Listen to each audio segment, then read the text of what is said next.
The blizzard struck without warning, turning the mountain trail into a death trap of swirling white fury. Cordelia Whitmore pressed herself against the rocky outcrop, her fine traveling dress now a sodden mockery of Boston refinement. Ice crystals formed on her eyelashes as she squinted through the storm, searching desperately for any sign of shelter. Her fingers, once soft from a life of privilege, were now blue and numb, barely able to grip the leather satchel containing her mother's jewelry, the only thing of value she had left. A dark shape loomed through the snow like something from a mountain legend. 7 feet of raw muscle and wild hair, wrapped in bearskin and moving with surprising grace through the tempest. Cordelia's heart hammered against her ribs as the giant approached, his ice-blue eyes studying her with an intensity that made her forget the cold for a moment. "You're gonna die out here, city girl," his voice rumbled like distant thunder, cutting through the howling wind. Without waiting for her response, he scooped her up as easily as a child might lift a rag doll. Cordelia wanted to protest, to maintain some dignity, but the warmth radiating from his massive frame was too welcome. She found herself pressed against a chest that felt solid as granite, her cheek against fur that smelled of pine smoke and wild freedom. His cabin materialized from the white chaos like a miracle carved from logs and stone. Inside, a fire crackled in a hearth large enough to roast a whole deer. The giant who introduced himself as Bastion, Ravencrest, set her down gently near the flames and began stripping away her wet clothes with clinical efficiency that somehow managed to be both intimate and respectful. "Your lips are turning purple," he said matter-of-factly, wrapping her in thick furs that still held the memory of his body heat. "Frostbite setting in on your toes." As feeling returned to her extremities in painful waves, Cordelia studied her unlikely savior. His hair fell past his shoulders in dark waves, and his beard was neatly trimmed despite his wild appearance. Scars marked his hands and forearms, stories written in flesh that spoke of a hard life lived on nature's terms. "Why?" she whispered, her voice barely audible above the storm's fury outside. "Why what?" Bastion ladled hot broth from a pot hanging over the fire, the metal spoon looking comically small in his enormous hands. "Why save me? You don't know me. I could be anyone." He turned those piercing eyes on her, and she felt as though he could see straight through to her soul. "Could be. But you're not just anyone. You're someone running from something, carrying pain that's got nothing to do with the cold." Cordelia's breath caught. How could this mountain hermit read her so easily when the finest gentleman of Boston society had never looked beyond her father's fortune to see the woman beneath? "Drink," he commanded gently, pressing the warm bowl into her trembling hands. "Storm's gonna rage for days. You're safe here." Safe. The word felt foreign on her tongue, a luxury she hadn't known since her father's death and the creditor's vultures had circled. As the broth warmed her from within, Cordelia realized that for the first time in months, she could breathe without fear. 3 days passed in a strange, snowbound intimacy that defied all social conventions Cordelia had ever known. Bastion moved through his domain with quiet competence, tending the fire, preparing meals from his stores, and maintaining a respectful distance that somehow felt more intimate than any drawing-room courtship she'd endured. "You don't have to hover by the door like a caged bird," he said on the morning of the 4th day, not looking up from where he sat carving something from a piece of pine. "I won't hurt you." Cordelia pulled the fur tighter around her shoulders. Her dress hung by the fire, finally dry but wrinkled beyond salvage. "I know that." The words surprised her with their certainty. "You could have, that first night, when I was helpless.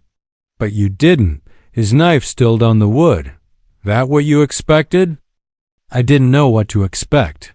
She moved closer to the fire, studying his profile in the golden light. "Where I come from, men take what they want and call it their due." Your father one of those men? The question hit like a physical blow. No, my father was. He was good. But the men who came after he died, the ones who claimed his debts ... quote she couldn't finish, but she didn't need to. Bastian's jaw tightened with understanding. That why you're up here? Running from debt collectors? Cordelia nodded, feeling shame burn her cheeks. I sold everything else. The house, the servants, even my mother's wedding ring. But it wasn't enough. They wanted ... She swallowed hard. One of them suggested alternative arrangements. The wood splintered in Bastian's grip. When he looked at her, she saw a fury that made her step back instinctively, not in fear of him, but in awe of the protective rage that blazed in his eyes. What's his name? It doesn't matter. I left Boston in the middle of the night. Bought passage on a wagon train heading west, but we got separated in the last storm. I've been walking for 2 days. In those shoes? He gestured to her delicate leather boots, now cracked and useless. You're lucky you didn't lose your feet. I know I'm a burden, she said quickly. When the storm breaks, I'll leave. I won't impose on your kindness any longer. Bastian set down his carving, a delicate wooden rose that seemed impossible from such large, scarred hands. And go where? You got family out west? Money? The silence that followed was answer enough. Cordelia stared into the fire, watching dreams of a new life crumble like burning logs. I'll manage. I always do. Like you managed in that blizzard? His words stung because they were true. She had no money, no connections, no skills beyond those deemed appropriate for a gentleman's daughter. In this harsh land, she was as helpless as a hothouse flower transplanted to the wilderness. I could work, she said desperately. I can read and write, keep accounts. Surely there's some family in the valley who needs, Cordelia. The way he said her name made her look up. You don't have to pretend with me. I know desperation when I see it. Standing, he moved to a chest in the corner and withdrew something, wrapped in oiled cloth. Inside was a small leather pouch heavy with coins more money than she'd seen since her father's death. There's enough here to get you to California, set you up decent. She stared at the fortune in his massive palm, knowing it represented years of careful saving. I can't take that. Why not? Because ... She struggled with words, with concepts of debt and obligation that suddenly seemed foreign. Because I have nothing to offer in return. Bastian's eyes grew soft, and he stepped closer until she could smell the pine smoke in his hair, see the flecks of green in his blue eyes. You think I want payment? Heat rushed through her despite the mountain cold outside. She had learned early that men always wanted something, that her beauty was a currency to be carefully managed. With trembling hands, she reached for the buttons of her borrowed shirt. You don't owe me that, he said quietly, his large hand covering both of hers, stopping her movement. You don't owe me anything. The gentle rejection should have stung, but instead it filled Cordelia with a warmth more profound than any fire. No man had ever refused what she'd been taught was her only real currency. She stood frozen, hands still caught beneath his, staring up into eyes that held nothing but kindness. I don't understand you, she whispered.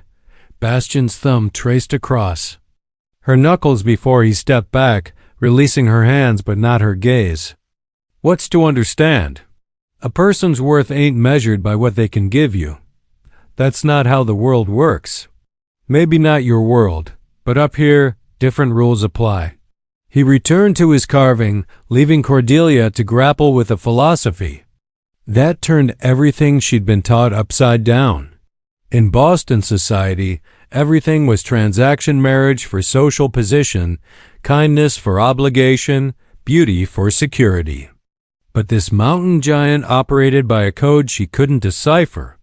Over the following days, as the storm gradually weakened, Cordelia found herself drawn into conversation with him. Bastian, she discovered, was far from the simple hermit she'd initially assumed.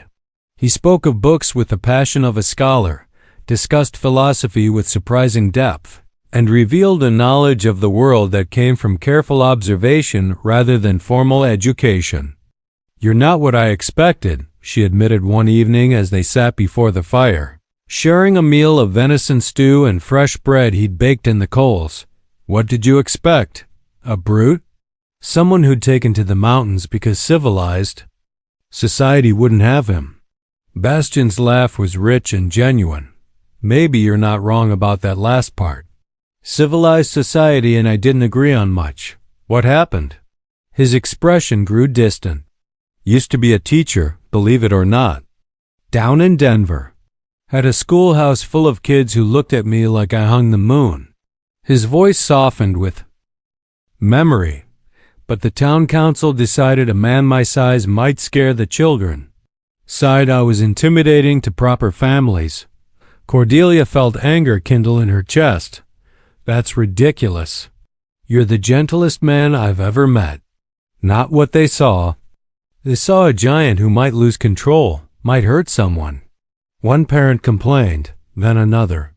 "Before long, I was out of a job and out of welcome. So you came here.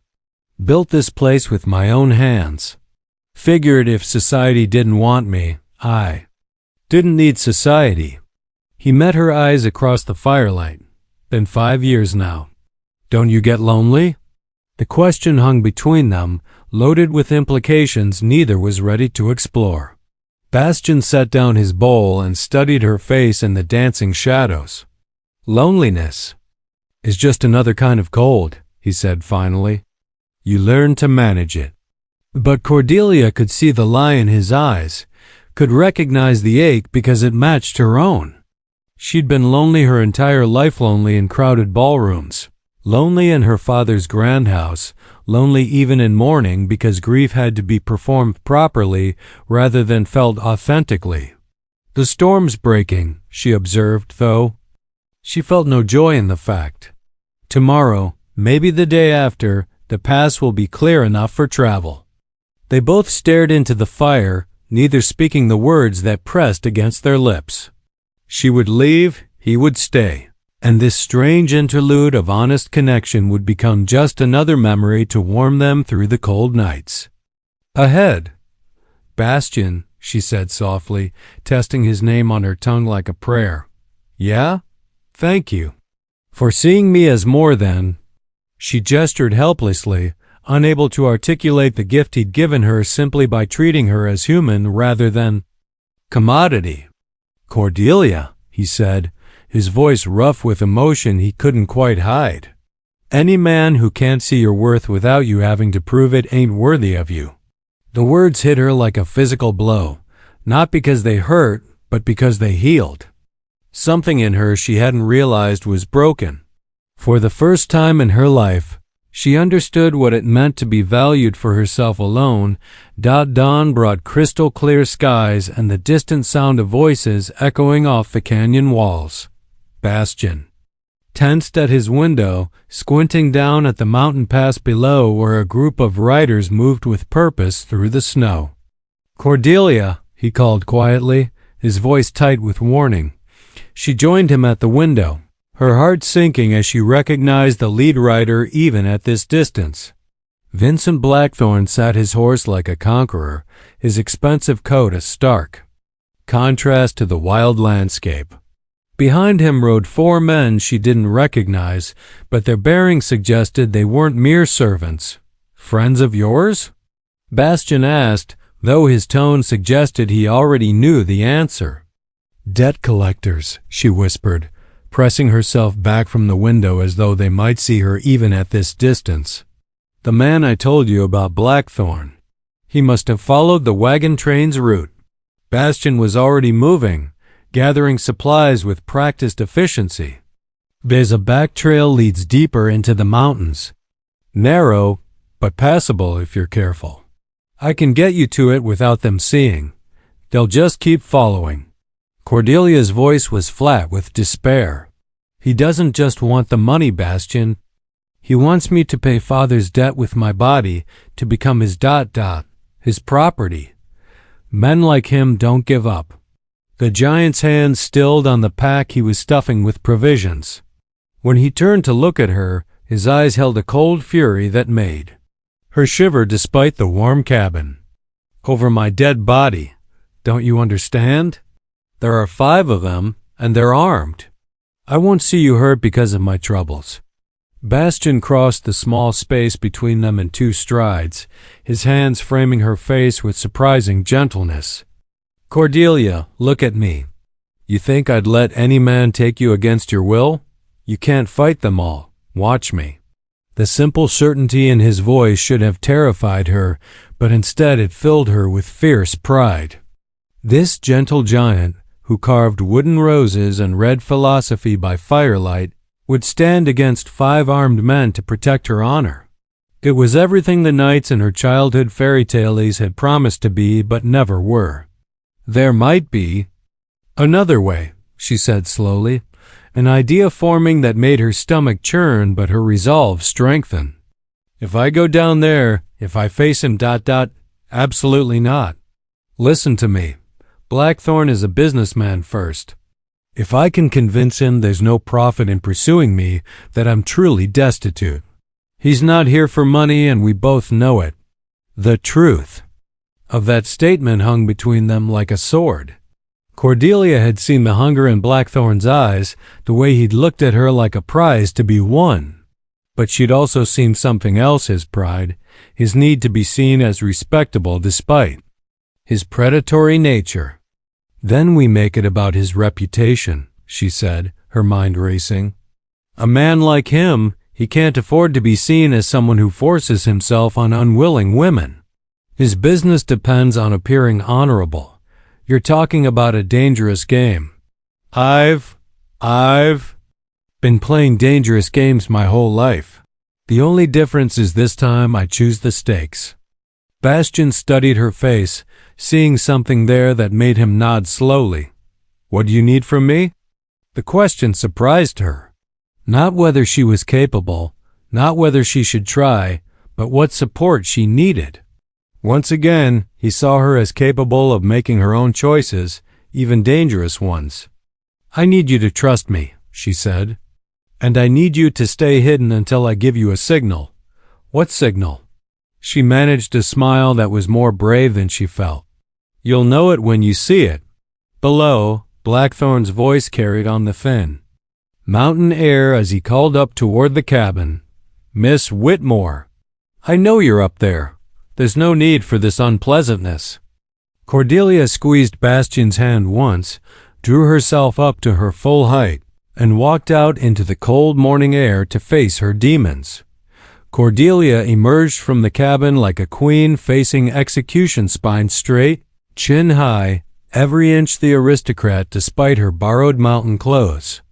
The morning sun caught the auburn highlights in her dark hair, and she used every lesson in deportment her mother had ever taught her to project confidence. She didn't feel. Blackthorn's smile was triumphant as he dismounted, his polished boots crunching in the snow. My dear Miss Whitmore, what a chase you've led us on. I do hope you've had time to reconsider our arrangement. There is no arrangement, Mr. Blackthorn, Cordelia replied, her voice carrying clearly in the thin air. My father's debts died with him. I owe you nothing. Ah, but that's where you're mistaken. He withdrew a leather portfolio from his saddlebags, his movements deliberate and theatrical. I have here documentation of personal guarantees signed by your dear father. Quite binding, I assure you. Cordelia didn't need to see the papers to know they were real. Her father had been desperate in his final months, signing anything that might save the family business. Even if that's true, I have no assets to settle such debts. But you do have assets, my dear. Blackthorn's eyes traveled over her form with possessive hunger. Considerable assets that would more than satisfy our arrangement. The crude implication made her stomach turn, but she forced herself to remain composed. I'm afraid I don't understand your meaning, sir. Come now, Cordelia. May I call you Cordelia? We need not play games. A woman of your qualities could live quite comfortably under my protection. I'm prepared to be very generous. You're suggesting I become your mistress. I prefer the term companion, much more civilized, don't you think? Behind him, his men shifted uncomfortably. Cordelia seized on their discomfort, raising her voice to carry to them and any other ears that might be listening.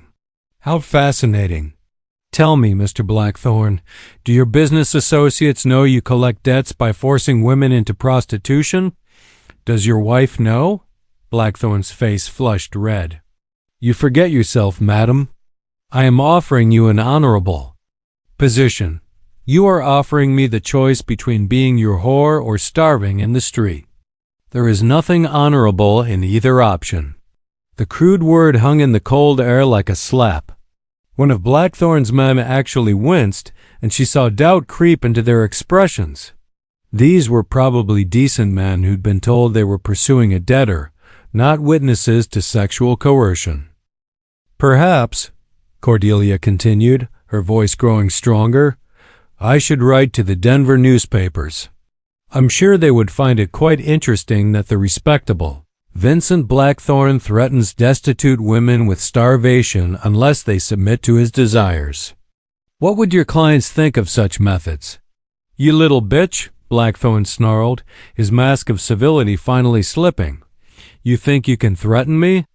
I own half the judges in Colorado Territory. No one will believe the word of a penniless orphan against mine. Maybe not, Cordelia agreed. But they might believe 5 witnesses. She gestured to his men, who were now looking distinctly uncomfortable with the situation. The leader, a weathered man with kind eyes, was openly frowning at his employer. Tell me, gentlemen, she addressed them directly, did Mr. Blackthorne inform you that you were riding to collect a sexual debt? That you would be accomplices in forcing a woman into unwilling Congress? That ain't what we signed up for, the leader said quietly to Blackthorne. You said she stole money. The debt is real, Blackthorne snapped. How she chooses to pay it is her business. Like hell it is, another man muttered, reining his horse back a step. Cordelia pressed her advantage. I have committed no crime. Gentlemen, I have no money to steal. Mr. Blackthorne seeks to collect a debt my father may or may not have owed by forcing me into sexual slavery. Are you prepared to be party to such an act? The silence that followed was broken only by the wind. Through the pines, Blackthorne's men exchanged looks, their discomfort now open rebellion. This ain't right, Vincent, the leader said finally.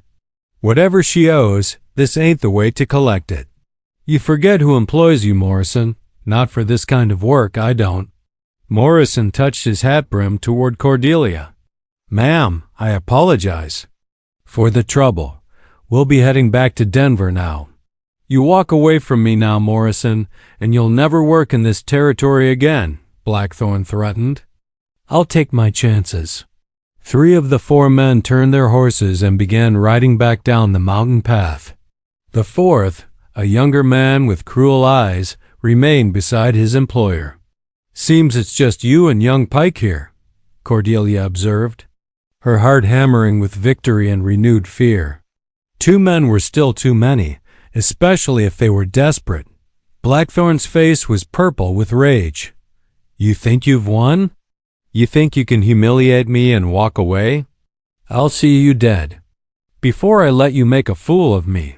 His hand moved toward the pistol at his hip, and Cordelia knew she had pushed too far.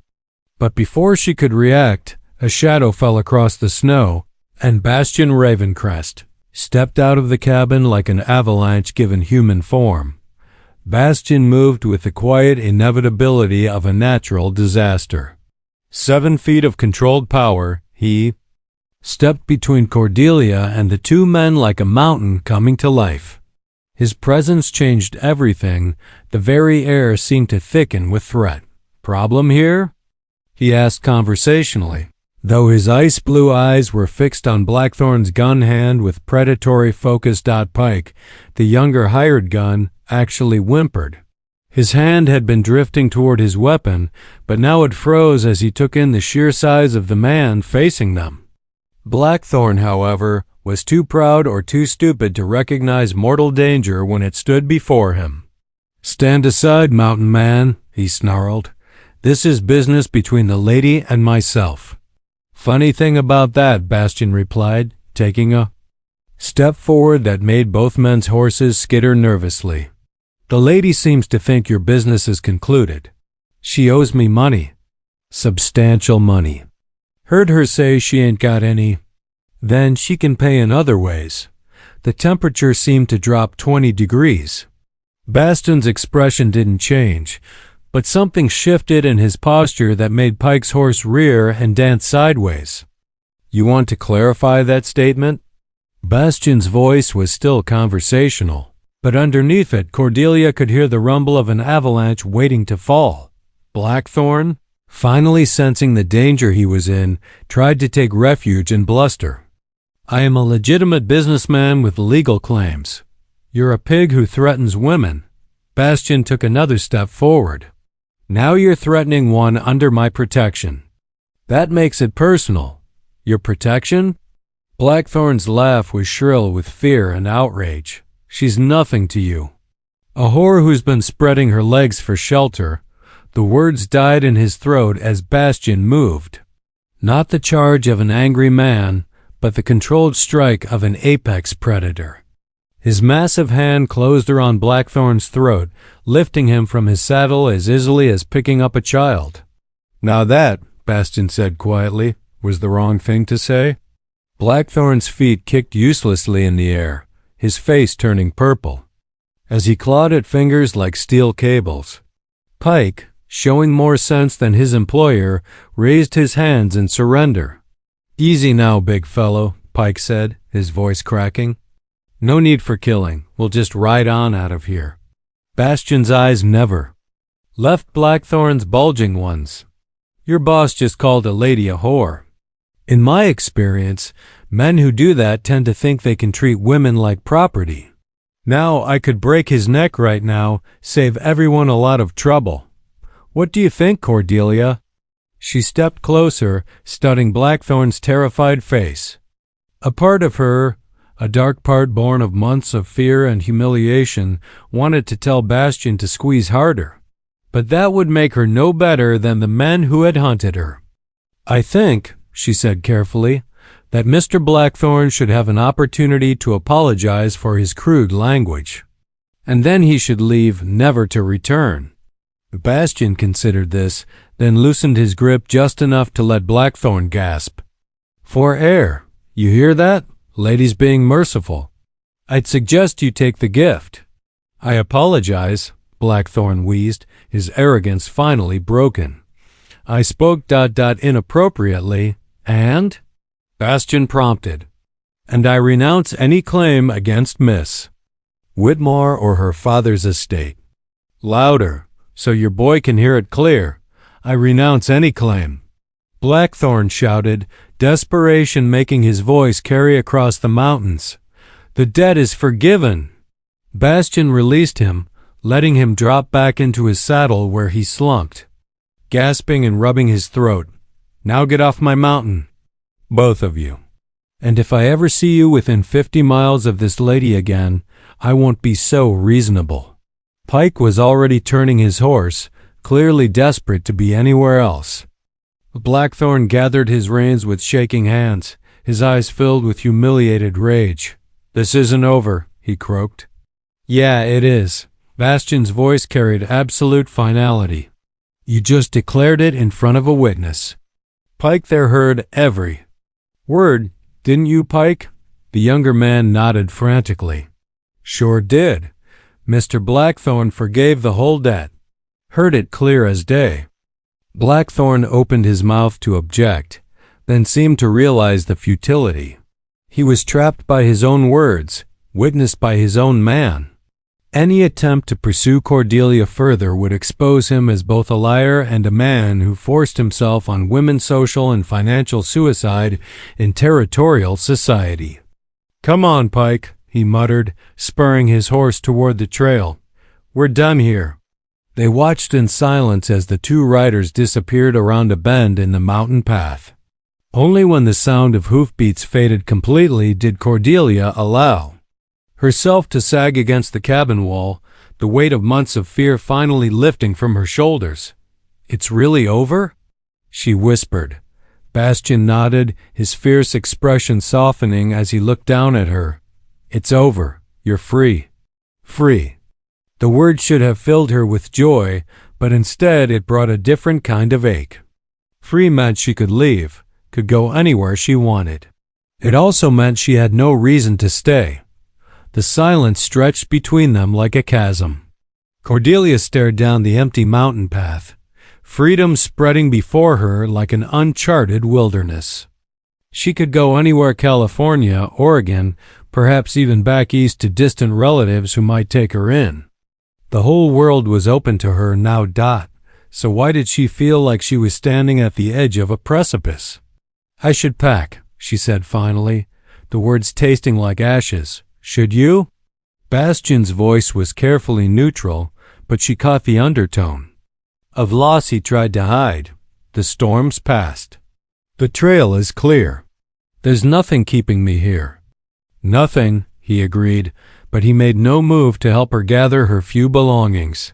Cordelia forced herself to walk back into the cabin, past the fire where they'd shared meals and stories, past the chair where he'd carved that delicate wooden rose. Her traveling dress hung clean and dry, waiting to transform her back into the proper Boston lady she'd been before the storm changed everything. But as she reached for the dress, her hands stilled. The woman who had worn this dress was weak, dependent, defined entirely by the men around her.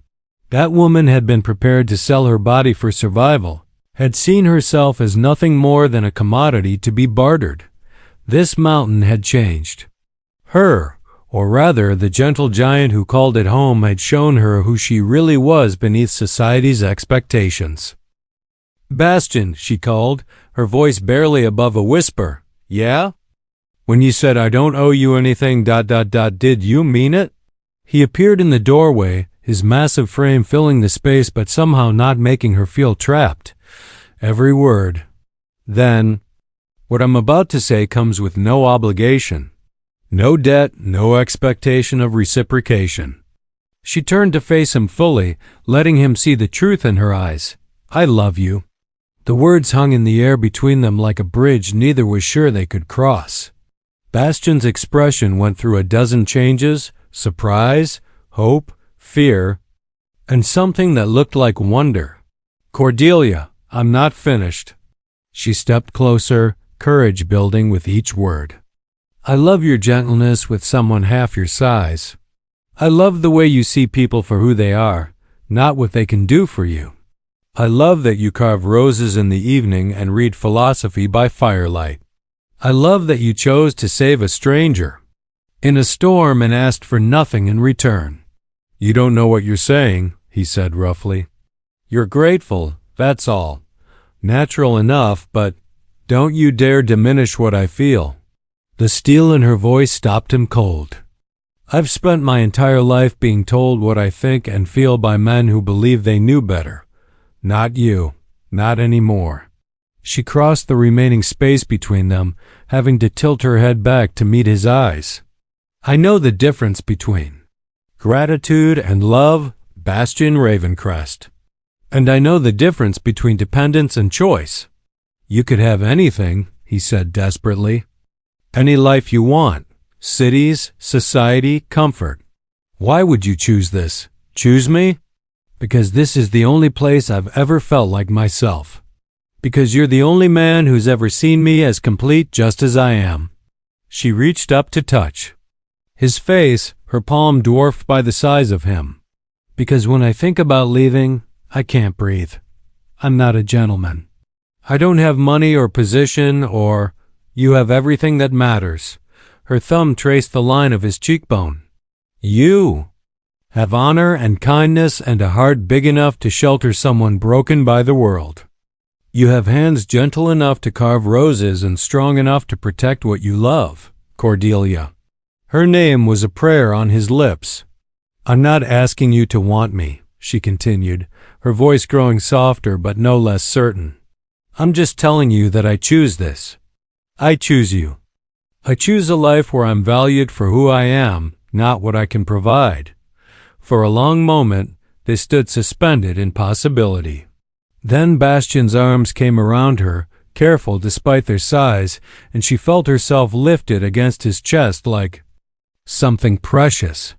"I've been in love with you since the moment you stood up to Blackthorn," he confessed against her hair. "Watching you find your strength, your fire, I've never seen anything more beautiful." "Then why the hesitation?" "Because I wanted to be sure you were choosing me, not just choosing escape." She pulled back to look at him, seeing her own wonder reflected in his ice-blue eyes.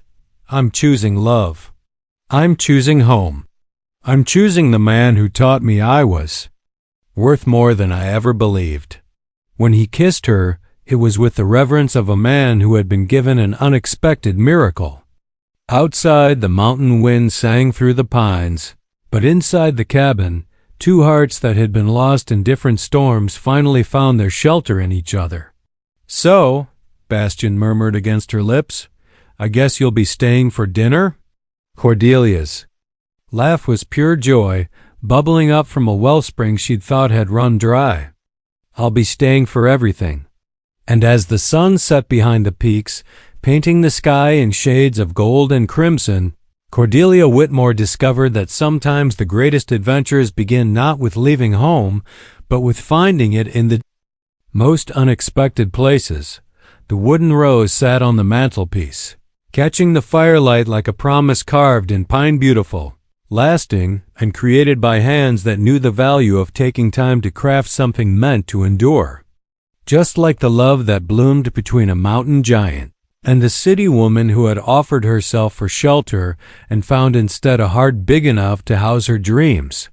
Years later, when travelers sought refuge from storms in the high country, they would find not just a cabin and a giant of a man, but a woman with laughing eyes who served hot soup and told stories of second chances. And if they listened carefully to the wind in the pines, they might hear the echo of an old truth. Sometimes the greatest shelter we can find is in the heart of someone who sees us truly, loves us completely, and asks for nothing in return, but the gift of our authentic selves. In the end, Cordelia had offered herself for shelter from the snow, but Bastian had given her something far greater, shelter from a world that would have diminished her, and a love that celebrated every part of who she was meant to be.